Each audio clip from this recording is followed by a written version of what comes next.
Salut le peuple de Dieu, j'aimerais te parler brièvement du jeûne et de la prière encore une fois, étant une clé importante de la délivrance, mais dans le contexte de ta mission.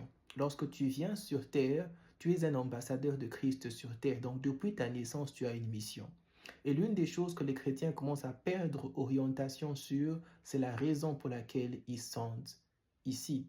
Il y avait un couple qui avait un projet très important. Ils étaient déjà pauvres. Ils ont pris de l'argent. Ils ont décidé de garder beaucoup d'argent, faire des épargnes parce qu'ils se disaient qu'au moins l'un de nos enfants va aller à l'université et va nous sauver dans l'avenir. Alors, la femme se ramène à la maison avec une robe très chère. Elle a pris toutes les économies, toutes les épargnes et claqué ça pour une robe. Elle rentre à la maison et le mari est malade pour lui dire, pourquoi tu nous as fait ça? Elle a dit, je ne pouvais pas résister la tentation de cette robe, elle était tellement belle. Et je suis même sûr que celui qui m'a suggéré d'acheter cette robe, c'est Satan. Et le mari lui dit, mais c'est pas possible, tu es chrétienne, tu dois savoir quoi dire à Satan. Et tu sais que tu devais dire à Satan, derrière moi Satan. Elle a dit, mais t'inquiète, je lui ai dit d'être derrière moi. Il m'a dit que c'était encore plus beau de te voir avec cette robe de derrière. Et de ce coup, je me suis rendu compte que c'était la meilleure robe pour moi. Satan se repositionne dans beaucoup d'histoires de ta vie de famille. Tu dis que tu as prié pour cet esprit, mais tu as l'impression que quelque chose d'autre s'est établi. C'est juste que tu as détruit le travail de Satan à ce niveau et il s'est encore réincarné dans un autre problème.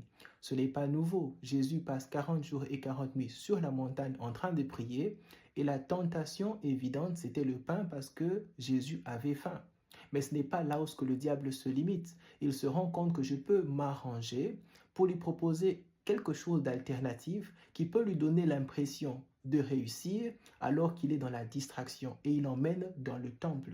Le temple est devenu un très grand environnement de distraction parce que de moins en moins, les hommes de Dieu sont concentrés sur les âmes, ils sont beaucoup plus concentrés sur leurs bâtiments, sur leurs avoirs, sur les finances de l'Église. Beaucoup de communiqués, beaucoup de meetings, beaucoup d'arrangements de l'Église touchent de plus en plus les finances de l'Église plutôt que de toucher sur les solutions spirituelles des âmes des enfants de Dieu.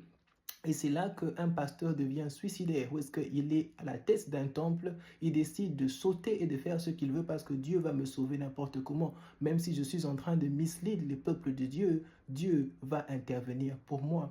Et Jésus savait que cette parole de Dieu n'est pas soutenue par mon Père. Je peux parler le langage de Dieu en disant que je suis un homme de Dieu, mais je ne vais pas être supporté par Dieu lorsque je suis en train de détruire l'objectif de la mission. Mon nom, c'est Jésus. Je suis le sauveur. Et tant que je dois sauver, je ne peux pas m'asseoir dans un temple et commencer à grossir avec l'argent de mes membres d'église. Et lorsqu'il emmène maintenant dans la royauté, il se dit que cet homme est sage, il emmène dans les richesses que toutes les hommes aiment, la position d'autorité. Il dit, je te donne toute la gloire du monde. Et Jésus trouve encore une opportunité de lui dire pourquoi est-ce qu'il était venu. Et j'espère que tu sais pourquoi est-ce que tu es venu. C'est comme ça qu'il est important pour un chrétien de connaître les commandements de Dieu, mais il est encore un peu important pour un intime de connaître la parole de Dieu. Les commandements de Dieu, c'est ce qui a fait défaut dans l'Ancien Testament. Ils connaissaient les commandements de Dieu, mais ils n'ont pas réussi à graduer vers la parole de Dieu.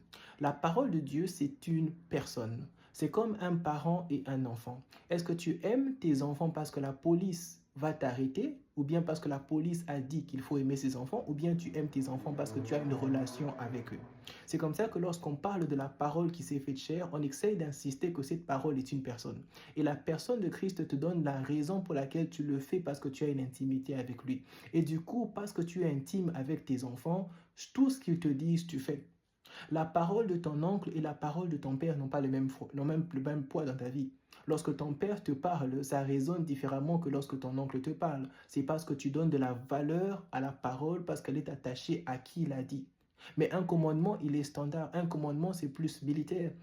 Et ceux qui ont échoué dans la Bible, c'était des personnes qui savaient honorer les commandements, mais qui ne savaient pas graduer vers la parole. Et aujourd'hui, Dieu te donne l'opportunité d'entrer dans le jeûne et dans la prière pour apprendre à écouter la parole de Dieu sur ta mission. Et je commence à réfléchir beaucoup plus pourquoi est-ce que les couples aujourd'hui n'ont pas d'enfants, beaucoup de problèmes d'infertilité, mais pourquoi? La Bible répond que Dieu est celui qui ferme the womb. C'est Dieu qui est capable d'ouvrir la maternité et de la fermer.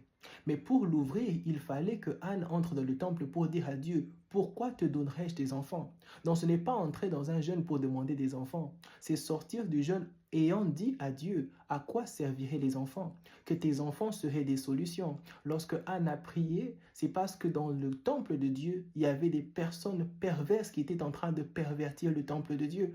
Et Dieu répond à sa prière, elle donne naissance à Samuel qui rectifie ce problème. Vous êtes assis dans votre famille.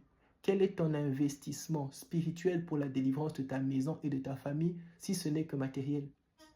Tu es là, dans tous les projets matériels, tu es là. Dans tous les projets cosmétiques, tu es là. Mais dans les projets spirituels, tu ne participes pas. Parce que quelque part, tu t'es retrouvé dans le piège de la mission. Où est-ce que Dieu t'a donné une mission et Satan t'a donné une contre-mission? Que l'Éternel ouvre tes yeux de savoir que ta naissance n'était pas hasardeuse. Tu es un ambassadeur du ciel sur la terre pour délivrer tes frères et tes sœurs. Que le Seigneur te bénisse abondamment.